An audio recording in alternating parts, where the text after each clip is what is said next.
Igreja Matriz aqui, Pedaleando traz para você aqui hoje o Museu do Vaqueiro, que fica aqui no distrito de Santa Rosa, Jaguarari, Bahia. Eu venho desde menino, desde muito pequenino, cumprindo o belo destino que me deu o nosso Senhor. Eu nasci para ser vaqueiro, sou mais feliz brasileiro, eu não invejo dinheiro, nem diploma de doutor.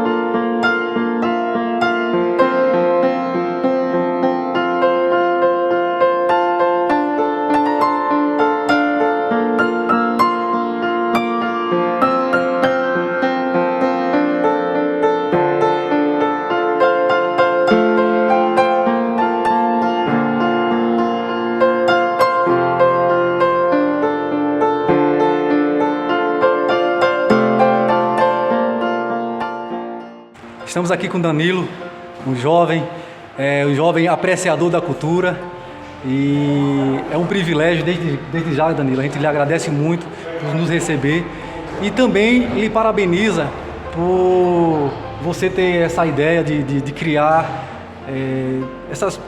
juntar essas coisas antigas aqui e mostrar para as pessoas essa cultura que cada vez mais as pessoas vêm se afastando, vêm esquecendo. E parabéns mesmo, de coração. Muito obrigado, Eliano. Seja bem-vindo, você e seus amigos aqui ao Museu do Vaqueiro. É o primeiro museu do território do Piemonte, norte do Itapicuru, aqui em Santa Rosa de Lima. E quero primeiramente parabenizar o seu canal por estar mostrando as riquezas naturais, culturais, patrimoniais aqui da nossa região. Que é uma região que, diga-se de passagem, tem muita coisa ainda que é desconhecida, até pelos próprios munícipes, né? Verdade. E hoje aqui no Museu do Vaqueiro nós reunimos vários acervos de várias temporalidades. Nós temos aqui desde o acervo paleontológico, que vem aí de fósseis pré-históricos que encontrei aqui em Santa Rosa. Aí tem todo o material bélico, material sacro, né? Documental, iconográfico, imobiliário e monetário, que por sinal é um dos registros documentais que eu tenho, que data-se de 1821 e foi encontrado aqui na região de Santa Rosa. Ou seja, no Brasil colônia, a nossa região já existia.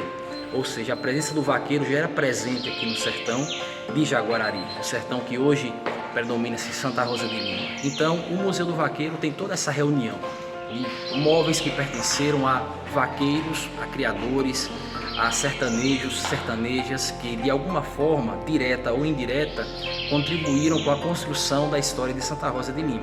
Então ele não é apenas um museu local, ele é um museu que retrata a história regional, a história de outros municípios circunvizinhos, como exemplo de Andorinha, Senhor do Bonfim, Curaçá, Uauá. Ou seja, aqui dentro do Museu do Vaqueiro você vai encontrar alguma coisa que veio de um desses municípios. Ou seja, nós temos essa responsabilidade de, além de trazer, né, ao público docente, ao público discente, ao público em geral, o conhecimento do que realmente é o vaqueiro, o que é o sertanejo, esses valores que eles trazem, que eles representam.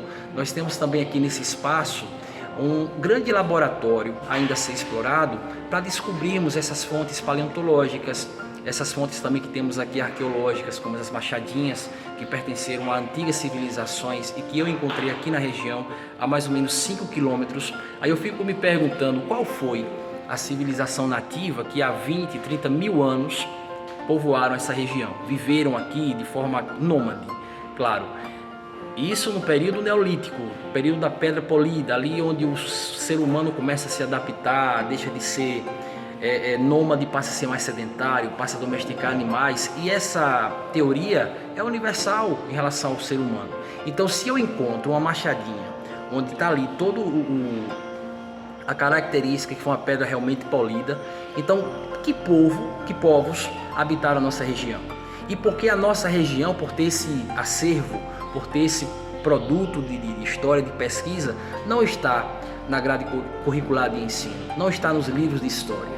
Então, canais como o seu, lhe parabenizo, porque a gente tem a oportunidade de dizer que o sertão em si, que Santa Rosa de Lima, como um expoente dessa potencialidade que é o vaqueiro, que é o Nordeste como um todo, está aqui para colaborar, contribuir com a comunidade acadêmica, estudantil e com todos aqueles que apreciam a história. Porque eu tenho um grande amigo vaqueiro que disse para mim certa vez: meu filho, aquele que não sabe do passado é um perdido no presente. Verdade. Então a gente busca no passado algumas respostas que possam acalentar algumas inquietudes no presente. Então, como historiador, eu não posso olhar para o passado com olhar de julgamento. Sim. Eu tenho que olhar com um olhar, claro, crítico, analítico, reflexivo, para que coisas que não foram legais não se repitam. E aquilo que foi bom e que é bom, como os princípios, os valores, tomar a bênção à mãe, tomar a bênção ao pai, pedir licença, saber sentar-se no local apropriado, saber onde vou utilizar o chapéu, onde vou retirar meu chapéu, como me dirigir às pessoas, são valores. Então nós podemos repetir, podemos trazer para a atualidade. E é uma coisa que eu, enquanto historiador, professor, isso ainda me angustia um pouco, porque eu vejo que o método de ensino de alguns docentes, enfim, ainda não vem trazer para a sala de aula esses valores. Eu acho que é importante, porque são valores nossos. O sertão, o Nordeste em si, ele sempre foi uma região muito discriminada, desde a origem, digamos assim, do Brasil, quando se tem a notoriedade da importância do Nordeste, principalmente para a criação do gado, quando inicia-se o ciclo do gado ali por volta do século ainda 16, né? O sertão sempre foi visto como essa terra improdutiva, sem qualidade, sem potencialidade, sem cultura, porque para os sulistas a pega do boi, né, o aboio do vaqueiro, a tradição do vaqueiro, que engloba várias questões que ele produz, não era cultura. Então precisava aculturar o Nordeste. E hoje nós mostramos não, nós temos que manter aquilo que é nosso e nos pertence. Está aqui o museu, no centro da Caatinga do Sertão Baiano, com um acervo de mais de 2.000 peças para contribuir com o fomento ao conhecimento e a qualidade de ensino para as escolas e as universidades que se interessarem em conhecer o nosso espaço, Eliano. Veja que riqueza sensacional que a gente está passando aqui. Pronto, estamos aqui, Danilo vai mostrar aqui para a gente o museu e vai explicar aqui cada item que a gente tem aqui. Bom, pessoal, nós iniciamos aqui com esse objeto que é conhecido como oratório, é um objeto sacro que era utilizado pelas senhoras para guardar uma imagem na qual ela tinha devoção. Então, aqui dentro, nesse espaço, era onde ficava a imagem, o centro, na qual ela tinha devoção. Ou seja, é um objeto sagrado. Então, as mulheres naquele tempo tinham muita devoção, até o vaqueiro também, para pedir chuva, ou pedir uma graça, uma bênção, uma cura de algum problema de saúde. Então, o objeto sagrado para a época eram os oratórios. Temos aqui esses oratórios que são do século XIX, são centenários. Observe que as mesas que ficavam esses objetos também tem um detalhe interessante, o torneamento das pernas. Nem todas eram retas, algumas têm essa curvatura nesse espaço aqui, que era justamente por ser um objeto de grande importância religiosa. Logo aqui ao lado nós temos as cadeirinhas que acompanhavam também o oratório, que era onde as senhoras se ajoelhavam para fazer suas orações, e quando havia missa aqui em Santa Rosa, que era de ano em ano, elas levavam para a capela para se confessar. Então é chamada também de cadeirinha do confessor.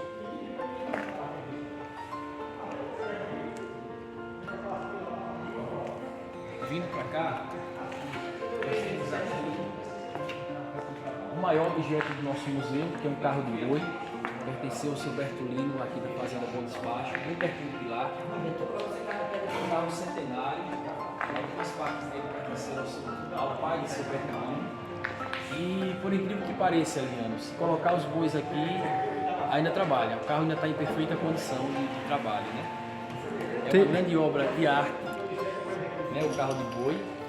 É uma cultura que foi trazida da Europa, alguns especialistas foram trazidos no início do século XVI ainda, no meio do século XVI, para que o vaqueiro trabalhasse com o boi na ajuda da construção, né, da edificação das fazendas, carregando madeira, carregando pedra, carregando alimento para o gado, enfim. O carro de boi está no Museu do Vaqueiro. Muitos fazendeiros possuíram esse tipo de transporte, mas hoje aqui na nossa região de Jaguarari é o único que ainda está em perfeita condição e graças a Deus está salvo aqui no nosso museu. Aqui nós temos algumas peças também interessantes. Logo abaixo, potes, objeto feito de barro, utilizado para armazenar água. Por sinal, deixa a água bem mais gostosa, bem mais saborosa. Máquinas de costura à mão. Esse é o famoso ferro à brasa, onde a senhora colocava a brasa dentro do ferro, essa parte aqui. Colocava aqui um grampo, um ferro para poder prender e aqui passar ferro nas roupas. Um objeto pesado, sinal de que a mulher sempre foi guerreira. Verdade. Até para deixar a roupa dela e a do esposo e dos filhos em perfeita condição de ir para feira, de ir para missa, de ir para alguma viagem. E logo aqui acima nós temos alguns tachos de cobre. Esses são bem menores, então eles eram utilizados para produzir doce de leite, doce de ouricuri, né? Vieram da região da Grota, lá de Jaguarari. Para a produção da rapadura, os tachos de cobre são bem maiores. Esses aqui eram utilizados mais de forma caseira, para produzir doce. Nós temos aqui uma cela estilo vitoriano, é uma cela feminina, chamada também de cela de banda, onde a mulher montava de lado, ou seja, essas duas pontas no cabeçote, a mulher sentava na cela, colocava uma perna entre uma ponta e outra, e o outro pé ficava no estribo. Então era uma cela de um estribo só, chamada cela de banda. Agora por quê? Porque naquela época, por conta do tradicionalismo, do respeito, a mulher era algo que sempre foi muito delicado e um modelo de respeito, né, de alteridade. Então o que acontece? Uma mulher naquela época, mãe de família, ou que fosse uma moça, andar numa cela normal como homem, era algo que as pessoas estranhavam. Então a mulher de cela de banda, é uma senhora de família. Então essa era a cela feminina. Muita gente chega aqui, e essas pontas aqui era para segurar? Não, porque uma das pernas ficava aqui. Ela ficava na posição como se estivesse com a perna cruzada em cima do cavalo. Aqui são arções de cangaia, são muito antigos, então muita coisa já foi deteriorada. Aqui são carotes que eram utilizados para carregar água dos tanques das residências. Esse móvel, que é uma mesa baixinha, é chamada de estrado. É um móvel que naquela época pertencia a fazendeiros de bons recursos. Era na verdade o sofá da casa, ficava na varanda, onde as pessoas sentavam ou pernoitavam em cima de colchões feitos de junco ou numa esteira. Ou seja, a casa que tinha um estrado já se sabia, era do seu senhor, era do seu fazendeiro. Uma pessoa de poucos recursos não podia ter um objeto como esse. Passando para cá, a gente tem mais essa carruagem, com mais celas de estilo feminino. Eu tenho essa aqui, que ainda conserva o estribo de lado. Eu colocava uma das pernas aqui e o outro pé ficava nesse estribo. Era o apoio que ela tinha.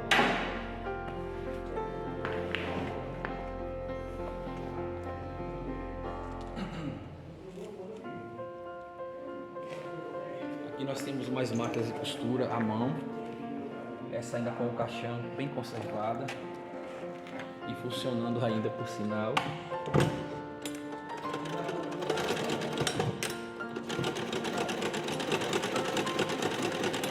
Imagina as roupas do ciclista sendo feitas nessa máquina, hein? Imagine aí, como ia sair dessa interessante.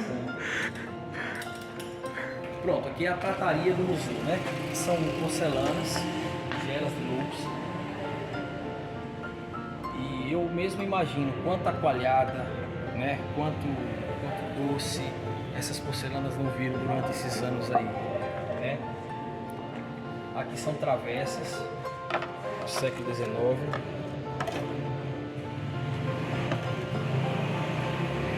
Onde também se servia coalhadas, saladas.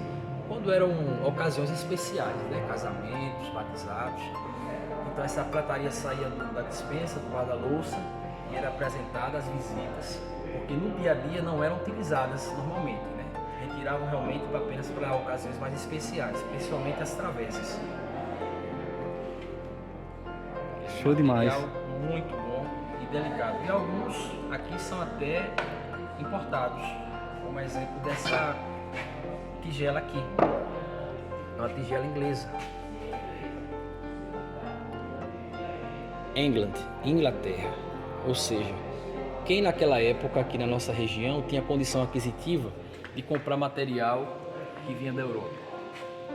É uma curiosidade. Então quando eu falo que o museu também é um laboratório, é para descobrirmos essas questões. Sem dúvida. Essas fontes, que é um registro histórico, e tentarmos descobrirmos que realmente eram as famílias, né, de boas condições que tinham acesso a esse comércio de objetos, de peças que vinham do exterior.